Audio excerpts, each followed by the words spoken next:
आइए बच्चों, अब हम क्या करने वाले हैं, हम थ्योरम्स को प्रूव करेंगे। ये हमारा पहला थ्योरम है। थ्योरम क्या है? The sum of the angles of triangle is 180 degree.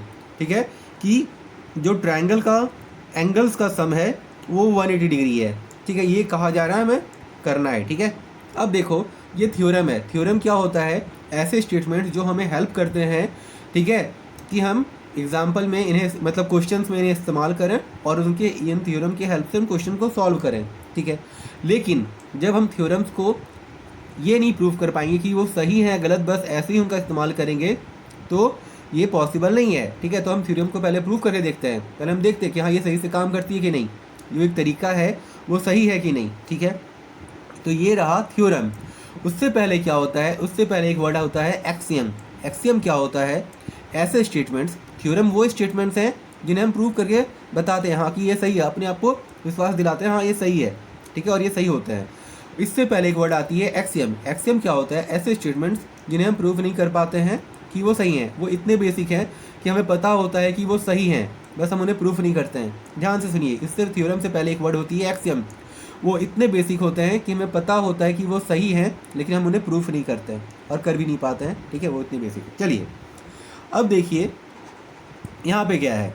सबसे पहले अब इनको सॉल्व करने से पहले, जब इनको सॉल्व करेंगे उससे पहले हमें सॉल्यूशन से बढ़ते हुए कुछ स्टेटमेंट्स को देखना पड़ेगा। ठीक है, उनसे डील करना पड़ेगा। तो सबसे पहले है गिवन, क्या दिया गया है आपको क्वेश्चन में। फिर आप देखोगे कि टू प्रूव, आपको प्रूव क्या करना है। ठीक है, टू प्रूव। उसके बाद जब आपको पता है कि आपको प्रूव क्या करना है, फिर कुछ आप इमेजेस में जिनको आप प्रूव करने वाले हो उनके इमेजेस में कुछ कंस्ट्रक्शन करोगे। क्या करोगे? कुछ कंस्ट्रक्शन। इसका स्पेलिंग होगा CONSTRUCTION। माफ़ कर रहे, जगह नहीं है तो मैं साफ से लिख नहीं पाया। गिवन, टू प्रूव, कंस्ट्रक्शन, और फिर आएगा प्रूफ, जिसमें आप बताओगे कि हाँ इसे हमने ऐसे ऐसे प्रूफ किया है। ठीक है, चलिए अगर आप कंस्ट्रक्शन का सही स्पेलिंग देखना चाहते हो तो देख लो, CONSTRUCTION, कंस्ट्रक्शन। ठीक है, चलिए अब हम प्रूफ करते हैं और इससे अच्छे तरीके से देखते हैं क्या क्या है। तो थ्योरम में क्या बोला गया है? स्टेटमेंट क्या है? सम मतलब जोड़, ऑफ द एंगल्स, एंगल्स मतलब कोण, ऑफ ट्रायंगल, किसका? ट्रायंगल का, इज 180 डिग्री। तो हम चलिए अब स्टेप करते हैं अपना शुरू। क्या दिया गया है? सबसे पहले हमें क्या लिखना था? गिवन, है ना, गिवन देखना था। चलिए तो लिखते हैं गिवन। बताइए गिवन में क्या क्या दिया हुआ है? गिवन में दिया हुआ है the sum of the angle of a triangle is 180 degree. ठीक है, अब देखिए, अगर आप बोलोगे कि यार सर स्टेटमेंट जो मैं रटाया स्टेटमेंट लिखूं जो बुक में लिखा हुआ है, ऐसा नहीं है। आप समझो आपको क्या दिया गया है। The sum of the angle of triangle is 180 degree, मतलब जो ट्रायंगल का एंगल है वो कितना है? 180 डिग्री। तो आप इसे ऐसे लिख लो। मान लो पहले आपने इमेज बना लिया है, ठीक है, और इसका नाम दे दिया है एंगल 1, एंगल 2, एंगल 3। क्या नाम दिया है? 1 2 3। तो आप लिख दो, ठीक है, angle 1 plus angle 2 plus angle 3 is equal to 180 degree. आप इसे या तो ये लिख दो या फिर लिख दो सम ऑफ एंगल्स गिवन, ये दिया हुआ है। ठीक है, ये दिया हुआ है sum of angles of triangle, आप इसे ट्रायंगल ऐसे दिखा सकते हो, इज़ 180 डिग्री। हाँ, हम एग्जाम में भी ऐसे दिखा सकते हैं। ठीक है, इज़ 180 डिग्री। इतना हुआ। चलिए उसके बाद ये तरीका हुआ आप कैसे भी लिखने का। फिर गिवन के बाद हमने क्या देखा था? To prove. ठीक है, टू प्रूव हमें प्रूव क्या करना है? The sum of angles of triangle is 180 degree. Given क्या था? एक ट्रायंगल 180 डिग्री का है, या फिर यहाँ पे ऐसे लिख दो angle of triangle is 180 degree, या सम ऑफ एंगल। ठीक है, अब हमें प्रूव करना है the sum of angle of a triangle is 180 degree. हम यहाँ लिखेंगे टू प्रूव क्या करना है? Sum of angles of triangle is 180 degree.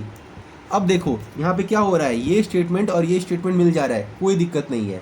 ठीक है, कोई दिक्कत नहीं है। ठीक है, चलिए हमें प्रूव तो यही करना है ना कि sum of angle of a triangle is 180 degree, तो हम प्रूव करेंगे। ठीक है, गिवन का काम हो गया, टू प्रूव का काम हो गया। कंस्ट्रक्शन देखते हैं।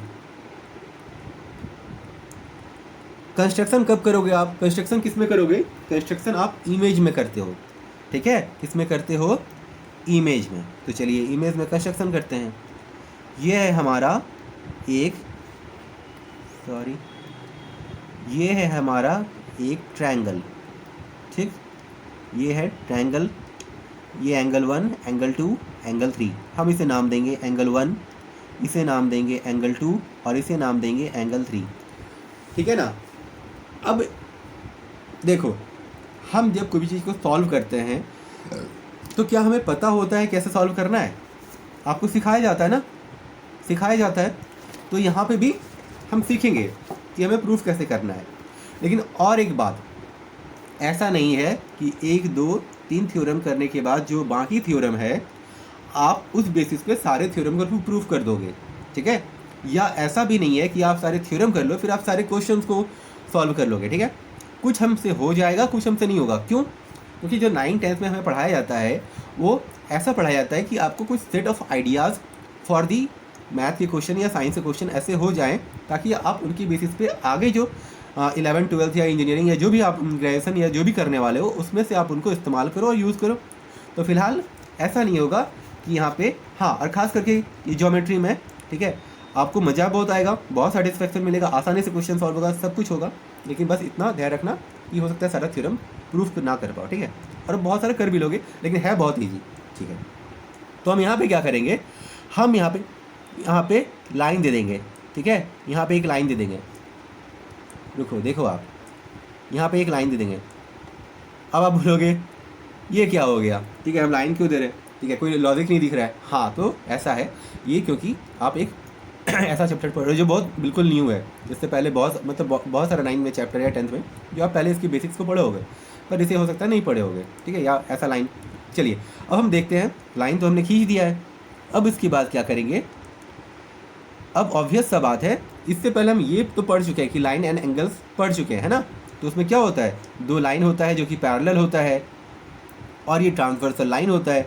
तो जहाँ पे इस तरह का इमेज मतलब फॉर्मेशन होता है वो एंगल्स कहलाते हैं। इतना तो हम जानते हैं ना, ये एंगल्स कहलाते हैं, ठीक है? तो उस तरीके से ये यहाँ पे भी एंगल है, उस तरीके से ये यहाँ पे भी एंगल है, ठीक है? इतना समझ में आ गया। अब इन एंगल का कुछ नाम देना होगा, तो हम इसे नाम देते हैं एंगल 4, इसे हम नाम देते हैं एंगल 5। अब ये दोनों एंगल 4 और एंगल 1 कैसे दिख रहे हैं आपको? देखो तो कुछ इस तरीके वाले एंगल नहीं दिख रहे हैं, ये वाला और ये वाला, ठीक है? तो इस एंगल को आप क्या बोलते हो? इस एंगल को बोलते हैं हम अल्टरनेट एंगल। क्या बोलते हैं? Alternate angles. देखो कुछ का तो इस्तेमाल होने लगा ना, आप लाइन एंगल्स पढ़े हो, ये भी पढ़ा होगा आपने। उम्मीद है आपको ये सारी चीज़ जानकारियाँ होंगी कि क्रॉसपॉन्डिंग एंगल्स क्या होते हैं, अल्टरनेट एंगल क्या होते हैं, को इंटीरियर एंगल क्या होते हैं, अपोजिट वर्टिकली अपोजिट एंगल क्या होते हैं, या अपोजिट एंगल क्या होते हैं आपको पता होगा, या लीनियर पेयर ऑफ एंगल्स क्या होते हैं जो 180 डिग्री के होते हैं, आपको पता होगा, है ना? चलिए, या फिर तो आप लाइन एंगल पढ़ लेना एक बार। तो हम काम करना स्टार्ट करेंगे कंस्ट्रक्शन के बाद। कंस्ट्रक्शन तो हमने कर दिया है और हमें कंस्ट्रक्शन में लिखना भी पड़ता है, तो हम क्या लिखेंगे बोलिए? अब हम इसमें, इसका भी कोई ऐसा नहीं है कि आप रटा या बुक का जो स्टेटमेंट है वो लिखो, ठीक है? हम कुछ भी लिख सकते हैं। हम क्या कर रहे हैं, यहाँ पे एक लाइन खींच रहे हैं, किस पे ड्रॉ कर रहे हैं? चलिए इस पॉइंट का नाम देते हैं ए, इस पॉइंट का नाम देते हैं वी। ये पॉइंट जो है ये वर्टेक्स है, ठीक है, सी। हमने क्या किया, एक लाइन ड्रॉ कर दिया। कहाँ लाइन ड्रॉ किया? ए पे, ठीक है? कुछ नाम दे देते हैं इसका नाम दे देते हैं डी और ई, ठीक है? इतना भी समझ में आ गया। हम क्या लिखेंगे, लाइन ड्रॉन ऑन ए, ठीक है, drawn on A, that is D E, ठीक है, पैरेलल टू, किसके पैरेलल है?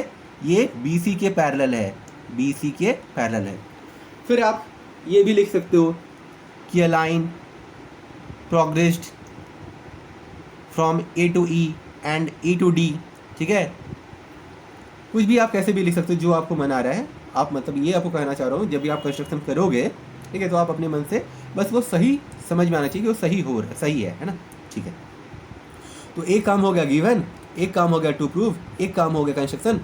अब हमें करना है प्रूफ। क्या करना है, प्रूफ। चलिए कमाल दिखाते हैं, प्रूफ करते हैं, है ना। तो क्या है, सबसे पहला एंगल 1 इक्वल टू 4। हाँ, अब मुझे तो पता है, आप कैसे समझोगे क्या करना है। हमें करना है ना, sum of angle of triangle is 180 degree. ठीक है, 180 डिग्री होता है। तो हम यहाँ कौन सा लॉजिक यूज़ करेंगे, देखो ये एक लाइन है, इस पॉइंट के उस तरफ जो होता है, क्योंकि स्ट्रेट लाइन के एक तरफ 180 डिग्री बनता है और इधर भी 180 डिग्री बनता है, और अगर आप चारों तरफ मिला दो तो 360 डिग्री बनता है। ठीक है ना।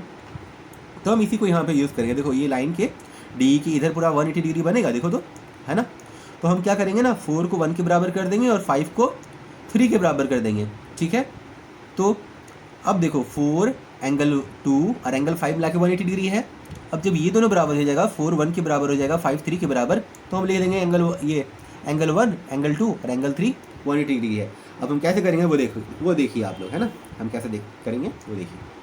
सबसे पहले लिखा जाएगा angle 4 equals to angle 1। Reason देंगे अल्टरनेट एंगल। ठीक है, फिर लिखेंगे एंगल 5 इक्वल्स टू एंगल 3। लिखेंगे अल्टरनेट एंगल। ये समझ में आ गया। यहाँ पे क्या आ गया, ये दोनों बराबर है। हमें क्या प्रूफ करना है, the sum of angles of triangle is 180 degree, मतलब 1 2 3 को। ठीक है, तो हमारा 1 2 3 1 3 किधर है, हमारा 1 3 हमारे इधर साइड में है। क्या नहीं है, देखिए तो क्या नहीं है, यहाँ पे 1 और 3 तो है लेकिन 2 नहीं है। तो हम क्या करेंगे, 2 बोथ साइड ऐड कर देंगे। अब आप बोलिएगा सर ये कैसे कर सकते हैं। देखो मान लो इधर भी 2 है, इधर भी 2 है। हम चाहे ना, या जो है या x ही है, तो हम चाहें तो सेम नंबर से डिवाइड कर सकते हैं या सेम नंबर से इक्वल टू की दोनों तरफ मल्टीप्लाई भी कर सकते हैं। ठीक है, तो पहले हम इन दोनों को इक्वेशन को ऐड करेंगे। इक्वेशन का नाम देंगे 1, दिखना भी चाहिए ना। इक्वेशन का नाम देंगे इक्वेशन नंबर 1 और इसका नाम देंगे इक्वेशन नंबर 2। फिर लिखेंगे on adding equation 1 and equation 2। ठीक है, तो ये क्या हो जाएगा, angle 4 plus angle 5 equals to angle 1 plus angle 3। ठीक है, ये दोनों इक्वेशन को जोड़ दिया हमने। अब क्या करेंगे, यहाँ 1 और 3 तो है, यहाँ पे 1 और 3 तो है लेकिन 2 नहीं है, तो हम क्या लिखेंगे, दोनों साइड 2 को जोड़ देंगे, है ना। तो अब देखिए, अब हम क्या करने वाले हैं, अब हम कौन सा जादू करेंगे। ठीक है, हम लिखेंगे यहाँ पे on adding angle 3 both sides. अगर आप नाम भी देना चाहो तो दे दो। ठीक है, अगर आप इस इक्वेशन को नाम देना चाहो तो इक्वेशन 3 दे दो नाम। ठीक है, और यहाँ पे लिख दो, सॉरी हम 3 ऐड नहीं कर रहे हैं ना, हम क्या ऐड कर रहे हैं, 2 को ऐड कर रहे हैं, तो हम यहाँ लिखेंगे 2। ठीक है, हम यहाँ पे लिखेंगे एंगल 2। ठीक है, और adding angle 2 both side of equation क्या, इक्वेशन 3, है ना, इक्वेशन 3। तो हमारे पास क्या क्या था, एक तरफ था हमारे पास एंगल 4 5, एक तरफ 1 3। तो एक तरफ एंगल 4, एक तरफ एंगल 5 और एक तरफ एंगल 1 और एक तरफ एंगल 3। हम जोड़ देंगे दोनों साइड एंगल 2 और इधर भी जोड़ देंगे एंगल 2। अब एंगल 1 2 3 कितना है, नहीं पता, नहीं ना पता, हाँ नहीं पता, लेकिन क्या पता है, हम पहले ही लीनियर इक्वेशन में पढ़ चुके हैं कि स्ट्रेट लाइन के एक तरफ का एंगल क्या होता है, 180 डिग्री, और उसे क्या कहा जाता है, लीनियर पेयर। तो यहाँ पे क्या है, angle 4 angle 2 angle 5, angle 4 angle 2 angle 5 equals to 180 degree. और हम यहाँ लिखेंगे angle 1 plus angle 3 plus angle 2 equals to 180 degree, और यहाँ पे कारण देंगे, ठीक है, कि it's a linear pair, it's a angle of, it's a linear angle, pair नहीं बोलेंगे, ठीक है, क्योंकि यहाँ 3 एंगल हो जा रहा है, ठीक है, हम बोलेंगे it's linear angle, it's a linear, linear मतलब क्या होता है, एक लाइन पे, इट्स अ लीनियर एंगल्स, ठीक है। चलिए, अब तो हमने प्रूफ कर दिया कि एंगल 1 2 3 180 डिग्री है। हमें तो यही प्रूफ करना था ना कि एंगल 1 2 3 इक्वल्स टू कितना है, 180 डिग्री।